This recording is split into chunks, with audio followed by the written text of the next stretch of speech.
Olá, já pensou se existisse uma via rápida na justiça brasileira para resolver aqueles delitos menores, sabe? Contravenções, coisinhas assim, sem toda aquela complicação de um processo criminal tradicional? Uhum. Pois é, essa via existe.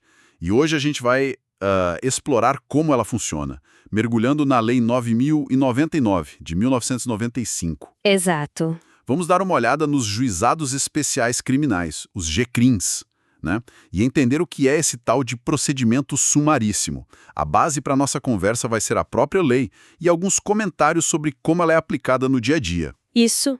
A ideia é entender a lógica por trás disso tudo, agilidade, buscar acordos, penas que não sejam prisão, como é que funciona essa engrenagem. Exatamente. O nosso foco aqui é desvendar os princípios que guiam esse sistema, tipo simplicidade, rapidez e também as ferramentas que ele oferece. A gente vai falar de composição civil, transação penal e entender para que tipo de crime isso realmente se aplica às chamadas infrações de menor potencial ofensivo e como o sistema tenta sempre que dá focar na reparação do dano e evitar a prisão mesmo. Certo, então, para a gente começar, o que exatamente define essas infrações? O que faz um caso ir parar no GCRIM? Olha, de forma bem direta, a lei, lá no artigo 61, ela considera assim, são as contravenções penais, que são aquelas infrações mais leves, né? E também os crimes que a pena máxima na lei não passe de 2 anos. Pode ter multa junto ou não, mas o teto é 2 anos de pena. 2 anos, ok. E os GCRIMs foram criados por essa lei, no artigo 60, justamente para cuidar desses casos. E tem tanto na justiça estadual quanto na federal, viu? A lei federal é a 10.259. Ah, tem na federal também? Tem. E um ponto interessante que o STF já até esclareceu. Não é porque um crime tem pena de multa como alternativa à prisão que ele vira automaticamente de menor potencial ofensivo. Não é isso. O critério principal é mesmo o teto da pena máxima. Entendi. O limite é claro. Mas assim, qual é a filosofia por trás disso? Por que ter um procedimento diferente para esses casos? O que se busca no fundo? Então, a lei mesma no artigo 62 define uns pilares, sabe? Oralidade, simplicidade, informalidade, economia processual e celeridade. A ideia é descomplicar mesmo. Em vez de, sei lá, pilhas de papel, rituais super complexos, a busca é resolver de um jeito mais direto, de preferência ali na audiência mesmo. E os grandes objetivos são 2, principalmente. Sempre que possível, reparar o dano que a vítima sofreu. Certo, o foco na vítima. Isso. E aplicar penas que não sejam de prisão. Tipo, prestação de serviço, multa, alternativas mesmo. Faz sentido buscar essa agilidade toda, mas essa competência do GCRIM, ela é exclusiva.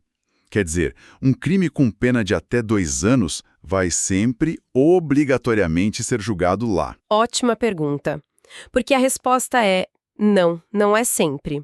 O STF já definiu isso numa ADI a 5264, que a competência do GCRIM é relativa. Relativa. Como assim? Quer dizer que ela não é absoluta, não é exclusiva. Imagina que essa infração menorzinha, de até 2 anos, está conectada com um crime mais grave, um que seria julgado na justiça comum ou até no tribunal do júri. Nesse caso, o juiz do caso mais grave pode puxar essa infração menor e julgar tudo junto, sabe? Para não dividir o julgamento. Pensa, sei lá, um furto simples que aconteceu durante um roubo à mão armada. O roubo vai para a justiça comum e o juiz pode julgar o furto junto. O artigo 60, parágrafo único, prevê isso. Ah, entendi. Para não fatiar o caso, né? Exato.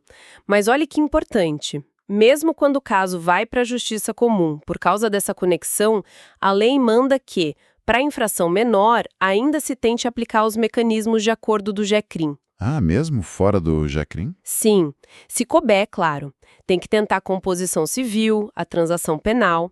A filosofia do consenso não se perde só porque o caso foi para outra vara. Isso está na lei também. Interessante isso. E tem mais uma diferença na competência. O lugar onde se julga. Normalmente no processo penal, a regra geral é julgar onde o crime aconteceu, onde o resultado se deu. No GCRIM, não. A regra é diferente. Julga-se onde a infração foi praticada, é o que a gente chama de teoria da atividade, artigo 63. Entendi. Onde a ação ocorreu. E essa busca por simplicidade, ela começa cedo, então?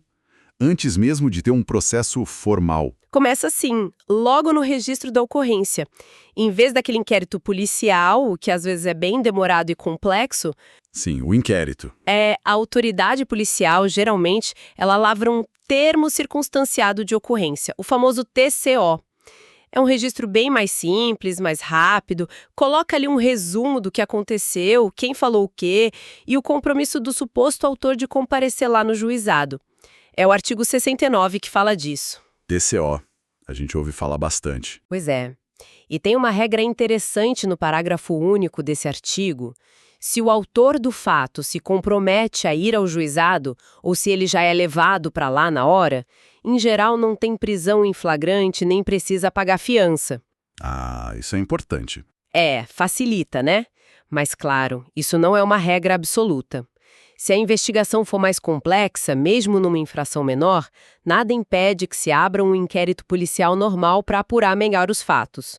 O TCO não é obrigatório sempre. Entendi. O TCO é tipo um atalho inicial para casos mais simples. Mas esse caminho mais rápido, mais simplificado, ele vale para toda infração com pena de até 2 anos? Não tem nenhuma exceção? Tem sim. E aqui a gente tem exclusões muito, muito importantes. Anota aí. A Lei 9.099, essa que a gente está falando, ela não se aplica nos casos de violência doméstica e familiar contra a mulher. A Lei Maria da Penha, né? Exatamente. A Lei Maria da Penha, lá no artigo 41, proíbe expressamente usar esses mecanismos do GCRIM, composição, transação, nesses casos. A ideia é dar uma proteção específica e mais rigorosa para a vítima. Faz todo sentido. E da mesma forma, depois que veio a Lei Henri Borel, que é a 14.344 de 2022... Sim, a lei mais recente sobre violência contra crianças. Isso. Ficou estabelecido também que a Lei 9.099 não se aplica a crimes cometidos contra crianças e adolescentes. Não importa a pena do crime. Se for contra criança ou adolescente, não vai para o GCRIM, não tem acordo nesses moldes. A resposta do Estado tem que ser outra, fora dessa lógica mais consensual. Está lá no ECA agora, no artigo 226, parágrafo 1º. Nossa, essas exclusões são realmente fundamentais de saber. Ok, então, tirando esses casos de violência contra a mulher, criança e adolescente, como é que funciona aquela primeira tentativa de resolver a coisa no juizado, a tal da audiência preliminar? Essa audiência preliminar, ela é o coração da tentativa de consenso. Antes mesmo de se falar em processo, em denúncia, o juiz reúne todo mundo, Ministério Público, o autor do fato, a vítima e os advogados, claro, idealmente. Uhum. E a primeira coisa que o juiz tenta é a chamada composição civil dos danos. Isso está no artigo 74. Composição civil. O que é isso na prática? É basicamente um acordo para reparar o prejuízo da vítima. Pode ser um valor em dinheiro, pode ser devolver alguma coisa que foi pega, pode ser um pedido formal de desculpas, o que as partes combinarem ali e o juiz concordar. Um acordo direto entre as partes. Isso. E se eles chegam a um acordo e o juiz homologa, ou seja, dá o ok judicial, essa decisão vira um título que a vítima pode usar para cobrar na justiça civil, se precisar. Entendi. E tem um efeito muito importante, talvez o principal. Se o crime for daqueles que dependem da vontade da vítima para ter processo, que a gente chama de ação penal privada ou pública condicionada à representação... Sim, quando a vítima tem que querer processar. Exato. Se o acordo de composição civil for homologado, isso significa que a vítima está abrindo mão de levar o caso criminal adiante. É como se ela renunciasse ao direito de queixa ou representação. O conflito penal morre ali. Fim de papo. Está no parágrafo único do 74. Nossa, então resolve tudo de vez nesse caso? Resolve. E se a pena para o crime for só multa, o juiz pode até reduzir essa multa pela metade se tiver o acordo. Interessante. Mas e se não rolar esse acordo para reparar o dano? Bom, se não tiver acordo de composição civil e o crime for um desses que precisa da representação da vítima, a vítima vai ter a chance ali mesmo na audiência de dizer se quer ou não que o processo criminal continue. Ela pode fazer a representação verbalmente na hora, artigo 75. E se ela não fala nada na hora? Não perde o direito, não. Ela pode fazer isso depois, desde que esteja dentro do prazo que a lei dá para isso, geralmente 6 meses. O parágrafo único do 75 garante isso. Ok. Então, não teve composição civil. E aí, se a vítima quer que o caso vá para frente quando precisa, ou se é um crime que não depende da vontade dela, ação pública incondicionada, e o Ministério Público acha que tem elementos para continuar. O que acontece? Ainda tem chance de acordo? Tem, sim. Se não teve composição civil ou se ela não resolveu a parte criminal e não é caso de arquivar direto, aí surge a segunda grande ferramenta de consenso do GECRIM, a transação penal. Artigo 76. Transação penal. É outro tipo de acordo, então. Qual a diferença para a composição civil? É um acordo diferente, sim. A composição civil foca em reparar o dano da vítima. A transação penal foca em resolver a questão penal sem precisar de um processo completo. Ah, entendi. Aqui, a proposta vem do Ministério Público ou do querelante, se for ação privada, direto para o autor do fato. A ideia é, olha, em vez de a gente ter todo um processo com denúncia, defesa, julgamento, que tal você aceitar cumprir uma pena mais leve agora? Geralmente é uma pena restritiva de direitos, tipo prestar serviço para a comunidade ou pagar uma multa. Uma pena antecipada, sem processo. Isso, sem processo formal, sem condenação no final. É uma forma de encerrar a questão penal ali mesmo, de forma mais rápida. Mas, claro, para isso ser proposto, precisa ter pelo menos indícios de que o crime aconteceu e de quem foi o autor, né? A materialidade e a autoria mínimas. E todo mundo pode receber essa proposta de transação? Não, não é para todo mundo. O próprio artigo 76, lá no parágrafo 2º, coloca uns impedimentos. Não cabe transação se a pessoa, primeiro, já foi condenada antes por um crime que deu pena de prisão, com sentença definitiva. Segundo, se ela já recebeu outra transação penal nos últimos 5 anos. Ou terceiro, se o histórico dela não recomenda. Como assim? Histórico não recomenda? Se os antecedentes, a conduta social, a personalidade, os motivos do crime, se tudo isso indicar que essa medida mais branda, a transação, não seria suficiente para o caso dela. Uma análise mais subjetiva que o MP faz. Entendi. Tem filtros. Tem filtros. E o STF entende que oferecer a transação, quando ela é cabível, não é só uma opção para o promotor.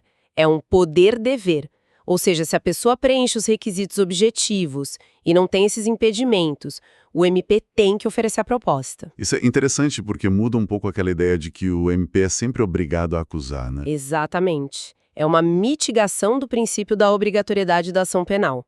Mostra o foco no consenso dessa lei. E se o promotor, sei lá, cisma e não oferece a transação, mesmo parecendo que cabia? O que a pessoa pode fazer? Olha, a interpretação que prevalece na doutrina e tal é que o investigado pode pedir para o juiz aplicar, por analogia, uma regra que existe para outro tipo de acordo, o ANPP. Basicamente, pedir para mandar o caso para um órgão superior do Ministério Público reavaliar se a proposta de transação não deveria ter sido feita. É uma forma de tentar garantir esse direito. Seria usar o parágrafo 14 do artigo 28A do Código de Processo Penal. Entendi. Tem um caminho para questionar. E um ponto crucial. Se a pessoa aceita a transação, isso conta como confissão? Vira antecedente criminal? Não, isso é muito importante. Aceitar a transação não implica confissão de culpa. A lei é clara nisso no parágrafo 4º do 76. Por isso, não gera reincidência e não pode ser usado como maus antecedentes em outros processos. Ufa. E também não tem efeito na área civil, ou seja, não obriga a pessoa a indenizar a vítima só por ter aceitado a transação. O registro que fica é só interno, para controle, para impedir que ela use o mesmo benefício de novo antes de 5 anos. É o parágrafo 6º. E a decisão do juiz que aceita a transação, qual o nome disso? É uma sentença? A natureza jurídica dessa decisão é meio debatida, sabe? Se é declaratória, condenatória imprópria, mas a visão que predomina é que é uma decisão homologatória. O juiz só está dando ok para o acordo feito entre o MP e o autor do fato. E dessa decisão cabe recurso de apelação, tá? O parágrafo 5º prevê isso. Certo. E se a pessoa aceita, O juiz homologa